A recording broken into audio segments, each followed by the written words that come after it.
State کو نہیں مانتے, بندوق اٹھاتے ہیں, وہ ہمارے لیے دہشت گرد ہیں اور ان کا بندوبست کریں گے. اپنا سر تو اونچا کریں وہاں سے, بلوچستان کو تو چھوڑ دو, وہ تو ان کے ہاتھ میں ہی نہیں ہے سر.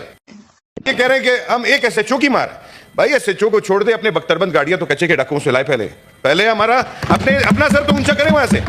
12 سے 12 13 پولیس کو قتل کر رہے ہیں, آپ لوگ کیا کر رہے ہو؟ چلو بلوچستان کو تو چھوڑ دو, وہ تو ان کے ہاتھ میں ہی نہیں ہے سر. ہمیں تو وہی ذمہ دار لوگوں کو بلانا چاہیے جو اس وقت بلوچستان پہ قابض ہے اور وہ چلا رہے ہیں. بلوچستان کے اس ایشو پہ مذمت کرنے سے پہلے تو میں اس ہاؤس کے اس حالات میں مذمت کرتا ہوں کہ یا تو آگے والے سیٹس پہ ہی بات ہوتی ہے, اور یا جب اس طرح کے سیریس ایشوز آتے ہیں تو اس میں ہمارے جو ذمہ دار لوگ ہیں وہ تو موجود نہیں ہوتے. جناب چیئرمین صاحب ذرا توجہ کریں, اور اس میں ہمیں ان کی توجہ بھی میرے خیال سے نہیں چاہیے, کیونکہ یہ ایشو بلوچستان کا ہے اور بلوچستان ان کے اصول میں یا ان کے قبضے میں ہے نہیں. بلوچستان پچھلے جب سے پاکستان بنا ہے یہ کسی اور کے ہاتھ میں ہے, وہاں کے تمام تر فیصلے کوئی اور کرتے ہیں. بلوچستان میں ایسے ایک دن میں 200 لوگ بھی شہید ہوئے ہیں ایک بم بلاسٹ میں ہزارہ برادری کے, اس پہ کبھی کچھ نہیں ہوا. یہ جو حالات ہم بتا رہے ہیں کہ آج یہ ہوا ہے, ہم کس سے پوچھیں؟ ہمیں تو وہی ذمہ دار لوگوں کو بلانا چاہیے جو اس وقت بلوچستان پہ قابض ہے اور وہ چلا رہے ہیں. ہم نے پچھلے 15-20 سالوں سے وہاں پہ ایف سی کو بٹھایا ہوا ہے, تو ہم کم سے کم آئی جی ایف سی کو بلائیں کہ آپ ہمیں بتائیں آپ کس چیز کے لیے وہاں بیٹھے ہو. ہمیں تو وہاں کے اداروں کو بلانا چاہیے کہ آپ کور کمانڈر صاحب ذرا یہاں پہ آ جائیں ہمارے پاس سینٹ میں, ہمیں تفصیل بتائیں یہ بلوچستان آپ کے ہاتھوں سے کیوں نکل رہا ہے. ہم نے بار بار اس چیز کی نشاندہی کی کہ وہاں پہ ہمارے سرکاری لوگ صرف پیسے وصول کر رہے ہیں, ہر ایک پوسٹ کا ایک پیسہ وصول ہو رہا ہے, کسی کو سیکیورٹی کی طرف دیکھنے کا ٹائم ہی نہیں ہے سر. اور یہ آج دوبارہ یہ بات دہرائی گئی ہے, ایک وقت میں مشرف نے کہا تھا کہ میں وہاں سیٹ کروں گا مفتی کو, تو آج جو رو رہے ہو نا یہ اس پوائنٹ تھا.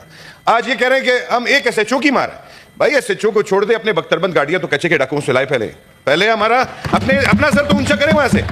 12 سے 12 13 پولیس کو قتل کر رہے ہیں, آپ لوگ کیا کر رہے ہو؟ چلو بلوچستان کو تو چھوڑ دو, وہ تو ان کے ہاتھ میں ہی نہیں ہے سر. اس پہ میں یہ بات کبھی بھی نہیں کرنا چاہوں گا. اگر آپ آج بھی توہین کر رہے ہیں ان لاشوں کی جو 26 اگست کو شہید ہوئے, یہ 2-4 دن سے جو چل رہا ہے اجلاس, یہ اس کی توہین ہے. اس لیے توہین ہے کہ آپ ان لوگوں کو بول رہے ہو جس کے ہاتھ میں کچھ نہیں ہے. آپ نے اگر بلوچستان کو بولی صاحب نے کہا نا کہ اعتبار, نواب نوروز خان کو پہاڑ سے قرآن شریف پہ اتارا, اس کے بعد اس کو اور اس کے بیٹے کو پھانسی دی گئی, تو آپ پہ اعتبار کریں. قرآن کے اوپر کیا چیز رہتی ہے کہ ہم آپ پہ اعتبار کریں؟ یا وہ لوگ جو یہ کہہ رہے ہیں کہ فرق ہمیں معلوم ہے, فرق یہ ہے کہ جو پاکستان کو نہیں مانتا بندوق اٹھائیے وہ دہشت گرد.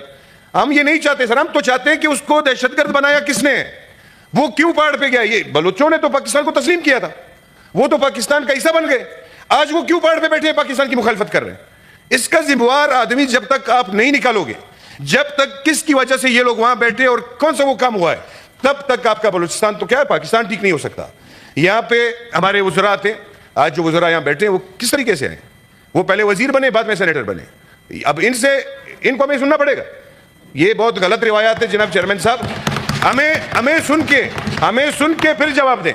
بالکل اعظم نذیر صاحب جو ہے ہمارے محترم ہے, ہمارے سینیٹر ہے, ہمارے بھائی ہیں, لیکن جو منسٹری جس کے پاس ہے وہ ہمیں کم سے کم وہ جواب دے. بلوچستان کے اندر صرف یہ ایشوز نہیں ہے سر. میں نے کہا یہ پہلی دفعہ بھی نہیں ہے سر کہ اتنی پریشانی ان کو ہوئی ہے, پتہ نہیں کیا ہوا ہے اس میں. میں نے جو کل کی میٹنگ کے یہ بتا رہے ہیں کہ تمام پارٹیاں آئی ہیں, تو تمام پارٹیوں کی باتیں تو یہ سر سامنے رکھے کہ کس پارٹی نے آپ کو کیا کہا ہے. اس میں سے زیادہ تر پارٹیاں جو جمہوری نظام کو مد نظر رکھتے ہوئے جو بات کرتے ہیں, ان سب نے یہ ڈیمانڈ کیا کہ سب سے پہلے یہ حالات کس کی وجہ سے خراب ہوئے ہیں ان کو نشاندہی کی جائے. اب مجھے یہ سمجھ نہیں آتا ہے, وہ 2 منٹ میں بات کر کے چلے گئے اور بڑے مطمئن تھے. تو اس طرح تو سر یہ بلوچستان کے ساتھ ابھی نہیں, یہ 70 سال سے ہو رہا ہے سر, 70 سال سے ہو رہا ہے. وہاں کے سی ایم کے پاس ایک اسسٹنٹ کمشنر کو تبدیل کرنے کا اختیار ہی نہیں ہے, وہاں پہ کوئی ایکسین لگا نہیں سکتا وہ. اور یہاں پہ ہمارے بہت سارے لوگ خوش ہیں, وہاں پہ پتہ نہیں کس پارٹی کی گورنمنٹ, کچھ نہیں. بلوچستان میں آج تک کسی کی گورنمنٹ نہیں ہے سر, وہاں پہ بہت بڑے لوگوں کی گورنمنٹ ہے. اور انہی لوگوں کو میں یہاں بلانا چاہتا ہوں کہ آپ کے تسلسل سے میرے سارے دوستوں کے کہ وہ آئے, آئی جی ایف سی آئے, کور کمانڈر صاحب آئے, یہاں پہ ہمیں ذرا بتائیں بلوچستان کے بارے میں. اگر اس طرح آپ چلائیں گے یا تو ایف سی کو وڈرا کریں, چھوڑ دیں, بس یہی آپ کہہ رہے ہیں کہ بالکل وہاں پہ پارٹی چلا رہے تو پھر پارٹی کو چھوڑ, پھر ایف سی کی ضرورت وہاں نہیں پڑتی. یہ میں نے پچھلے اپنی کمیٹی انٹیریئر میں بھی بولا ہے سر کہ آپ یہاں سے ڈیرہ اسماعیل خان کے راستے سے بلوچستان جب جاتے ہیں نا سر, 5-6 بجے کے بعد سر آپ کا کوئی سرکاری افسر موجود نہیں ہوتا راستے میں. چیتا شوز پہنے ہوتے ہیں لوگوں نے وائٹ کلر کے, کمی شلوار میں, اب یہ نشاندہی پر یہ بیٹھے ہوتے تو ہمیں بتاتے کہ یہ کون ہے. سادہ وردی میں پتہ نہیں انہوں نے کس کو لگایا ہوا ہے ڈیوٹی پہ. 5 بجے کے بعد پھر یہ پورا راستہ بلوچستان تک حوالہ کیا جاتا ہے ان کو. پھر صبح 6 بجے نماز کے بعد پھر واپس ہمیں وردیوں میں پولیس والے مل جاتے. اب یہ نہیں پتا کہ دن کو وہ وردی میں ہوتے ہیں, رات کو یہ سادہ لباس میں ہوتے ہیں, کیا ہوتا ہے. تو ان سب چیزوں کے بارے میں ہمیں کون بتائے گا جناب, ہمیں کون بتائے گا اس چیز کا. فیصلے ہوئے تھے ان کو ریویو کرتی ہے, صوبوں کے ساتھ کوارڈینیشن کرتی ہے, فیڈرل گورنمنٹ کے محکموں کے ساتھ کوارڈینیشن کرتی ہے. پارلیمنٹ سپریم ہے, سپریم رہے گی, اس میں کسی کو کوئی شک نہیں ہونا چاہیے. پہلی بات نہیں سر ہے. اچھا اس کے بعد وہ طارق صاحب آپ کو لیگل کا جواب طارق صاحب دے دیں گے. دوسری بات مالک صاحب جو آپ نے کی, کوئی آپریشن نہیں ہو رہا. کل پرائم منسٹر صاحب کوئٹہ میں موجود تھے اور ان کی بڑی تفصیل کے ساتھ اسٹیک ہولڈرز کے ساتھ, پولیٹیکل پارٹیز کے ساتھ میٹنگ ہوئی, ڈاکٹر مالک صاحب کے ساتھ میٹنگ ہوئی, باقی سارے لوگوں کے ساتھ میٹنگ ہوئی. اس میں یہ ڈیٹیل میں فیصلہ ہوئے, ان کی رائے بھی لی انہوں نے, ان کو فیڈ بیک بھی دیا, سارا کچھ ہوا.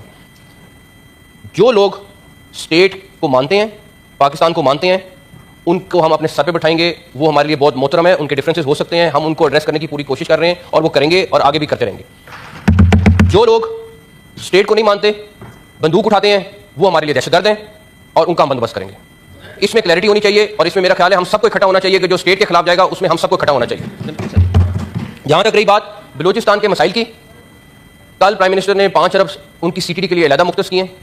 8 ارب روپے صرف ان کے ڈویژنس کے لیے, ہر ڈویژن کے لیے 1 ارب روپیہ علیحدہ مختص کیا ہے, جو صرف وہاں کے local M N A M P s کے ساتھ مل کے وہاں کے جو چھوٹے چھوٹے مسائل ہیں ان کو حل